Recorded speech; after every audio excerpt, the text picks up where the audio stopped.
The tagline being used in commercials for Star Wars The Force Unleashed is "May the Force blow your mind." And there are some elements of the Force in the game that are pretty mind-blowing.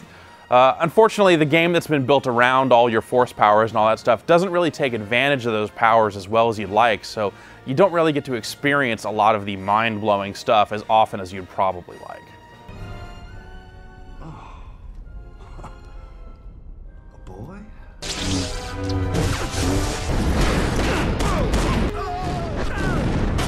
You're stronger than I thought. Probably the best thing about The Force Unleashed is its story. You're set in the role of a secret apprentice of Darth Vader named Starkiller. The mission starts out with Darth Vader finding Starkiller as a boy, then it flash forwards to him as a young adult, and you kind of go out on a mission hunting Jedi and kind of doing Darth Vader's bidding. It's a pretty interesting story because it takes place in between Episode 3 and Star Wars, the movie. As a result, being kind of a little closer to Star Wars than to the Episode 3 stuff, you get to see some elements that take better shape in that movie kind of before they're finished. So the game alludes to the TIE Fighter not really being in service yet. So it's interesting to see these moments kind of, a little bit in the past. And as a result, the game's able to really fit into an interesting space.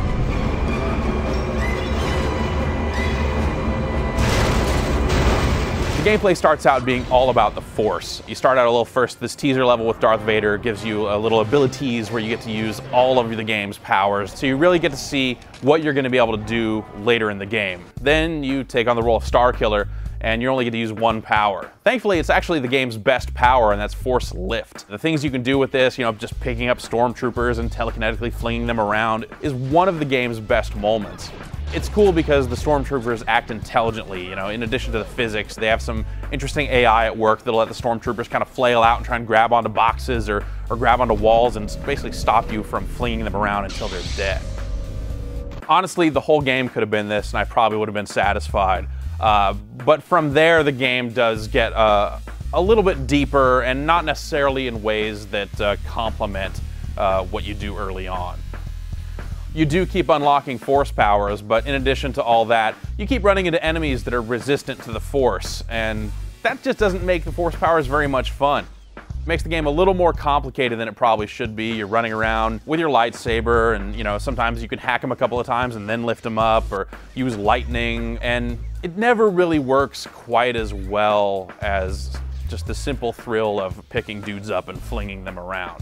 As a result, you end up relying more on your lightsaber and the combos that you get with that than on these different Force powers, which really kind of takes the most interesting parts of the game away from you. I'm sorry, Masters. The game also has a really weird tendency to flip back and forth on difficulty. It feels really uneven overall. It goes from, just mind-numbingly easy at the beginning of the game where you're, flinging guys around, to these weird moments where the game gets incredibly difficult to the point where you're just like, your health is just draining, you're dying over and over again, sitting through this loading screen. That just doesn't really feel fair. Fighting them off becomes more of an exercise in frustration because it's, use Force Repulse to knock them all down, take out the big guys while everyone else is knocked down, and as soon as everyone gets back up, do it again. So you kind of just feel like you're cheating over and over again throughout the game. Vader thinks he's turned you, but I can sense your future.